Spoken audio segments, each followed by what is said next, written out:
जय मसीह दोस्तों, ईश्वर आपको आशीष प्रदान करे।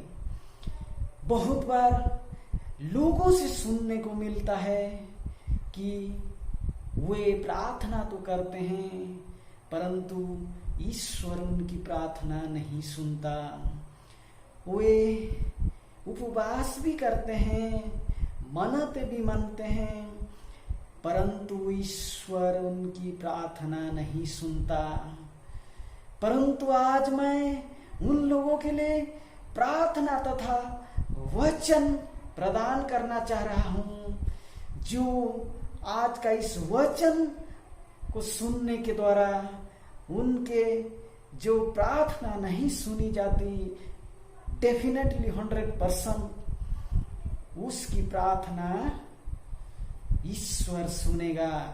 अगर वह वचन के आधारित ईश्वर के इच्छा के अनुसार अगर प्रार्थना करेगा तो मैं कहता हूं कि उसका प्रार्थना ईश्वर सुनेगा, क्योंकि ईश्वर यही चाहता है कि लोग प्रार्थना करें परंतु अपना मर्जी से नहीं, ईश्वर की इच्छा के मुताबिक प्रार्थना करना चाहिए।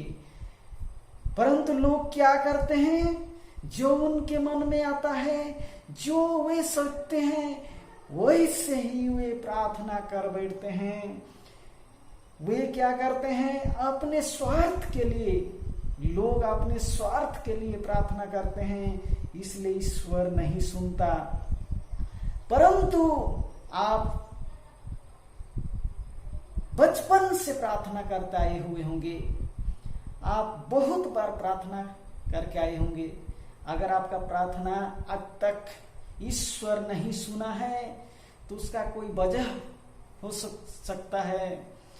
तो मैं आपसे कहता हूं, अगर आपकी प्रार्थना ईश्वर नहीं सुना है आज तक तो आप इस वचन के आधारित प्रार्थना कीजिए। तो आइए उस वचन को पढ़ते हैं। 1 शमूएल 1 अध्याय वचन संख्या 10-11 में इस प्रकार लिखा है, और वह मन में व्याकुल होकर यहोवा से प्रार्थना करने और बिलक बिलक कर रोने लगी। कौन? यहाँ पर हन्ना की बात की जा रही है। जो हन्ना थी वो बहुत बार प्रार्थना की थी, क्योंकि वह एक बांझिन स्त्री थी, उसकी कोई संतान नहीं था, इसलिए उसने बहुत बार प्रार्थना की होगी परंतु उसका प्रार्थना ईश्वर नहीं सुना था। परंतु आज के वचन पर आधारित उसने इस प्रकार प्रार्थना किया जो ईश्वर उसकी प्रार्थना को सुन लिया। तो आगे की ओर पढ़ते हैं, और उसने यह मन्नत मानी, हे सेनाओं के यहोवा, यदि तू अपनी दासी के दुख पर सचमुच दृष्टि करे। उसने क्या किया, मन्नत मानी और कहा, हे सेनाओं के यहोवा, अपनी इस दासी पर अगर सचमुच दृष्टि करे, कृपा करे, सचमुच दया करे और मेरी सुधि ले और अपनी दासी को भूल ना जाए। देखिए किस प्रकार प्रार्थना किया है, अपनी सुधि ले, अर्थात हमारी सुधि ले बोल के प्रार्थना करना चाहिए, और अपनी दासी को भूल ना जाए, और अपनी दासी को पुत्र दे तो मैं उसे उसके जीवन भर के लिए यहोवा को अर्पण करूंगी। देखिए यहाँ पर उसने अपने लिए नहीं मांगा, हो सकता है इसके पहले उसने अपने लिए पुत्र मांगा होगा परंतु ईश्वर उसकी प्रार्थना नहीं सुना। परंतु यहाँ पर पुत्र मांग रहा है परंतु यहोवा के लिए मांग रहा है, ईश्वर को अर्पण करने के लिए मांग रहा है। और उसके सिर पर छुरा फिरने ना पाएगा। इस प्रकार की मन्नतें मांग रहा है। उसने जो मन्नतें मानी पुत्र की, ईश्वर के लिए, ईश्वर को अर्पण करने के लिए, ईश्वर के काम के लिए वह मन्नतें मानी, उसके 1 साल बाद तुरंत उसका बच्चा पैदा हो गया। ईश्वर ने उसको बच्चा का आशीष दिया। बच्चे की आशीष कैसे मिलता है? उसका बच्चे नहीं हो रहा था, परंतु इस प्रकार की प्रार्थना किया और उसने ईश्वर की आशीष को पाया। ईश्वर भी ऐसे ही चाहता है कि आप लोग क्या करें? ईश्वर की इच्छा के अनुसार प्रार्थना करें। हम लोग अपने मन के इच्छा के अनुसार ईश्वर से प्रार्थना करते हैं। जो इच्छा मन में आता है अपने स्वार्थ के लिए प्रार्थना करते हैं, इसलिए ईश्वर कबूल नहीं करता।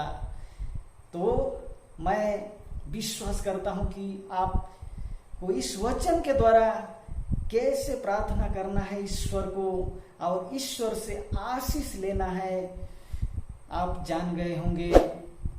तो आइए मैं आपके लिए प्रार्थना करता हूं। सर्वशक्तिमान, करुणामय, दयालु पिता परमेश्वर, जीवित खुदावन पिता, जो कोई भी इस वक्त इस चैनल को देख या सुन रहा है, सर्वोच्च ईश्वर, सर्वशक्तिमान पिता परमेश्वर, उनका कोई भी समस्या हो, कोई भी बीमारी हो, कोई प्रकार की भी अनहोनी हो, उनके परिवार में, उनके जीवन में, सर्वोच्च ईश्वर, सर्वशक्तिमान पिता, आप जानते हैं प्रार्थना करने से पहले, इसलिए मैं आपके नाम से उनके लिए यह निवेदन करता हूं कि सर्वोच्च ईश्वर, जो कोई भी विश्वास करता है आप पर और आपकी इच्छा के अनुसार प्रार्थना करता है, उनकी प्रार्थना को सुनने की कृपा कीजिए और आशीष और कृपा प्रदान कीजिए। महामहिम, करुणामय, जीवित खुदावन पिता परमेश्वर, उनके जीवन में आपका काम कीजिए प्रभु, जिससे वे आपकी महिमा कर सके। चाहे उनके जीवन में कोई भी रुकावट, बाधा, बंधन क्यों ना हो, आपके पुत्र यीशु के नाम से उनकी समस्या चली जाए, उनकी रोग दूर हो जाए, उनकी परिवार के हर प्रकार की संकटें दूर हो जाए। पिता, यह निवेदन मैं आपके चरण में करता हूं। सारी सृष्टि के मालिक, बादशाह, खुदाबंद, क्योंकि आप प्रार्थना करने से पहले जानते हैं और सभी का मन का इच्छा के अनुसार उनके जीवन के लिए, उनके परिवार के लिए, उनके दैनंदिन उनकी भरण पोषण या कुछ भी समस्या हो, उनके लिए आशीषों का बरसात कर दीजिए और उनका हर गुनाह को क्षमा करके उन्हें आपके चरणों में आने के लिए कृपा कीजिए। यह निवेदन मैं करता हूं आपके पुत्र यीशु के नाम से, आमीन।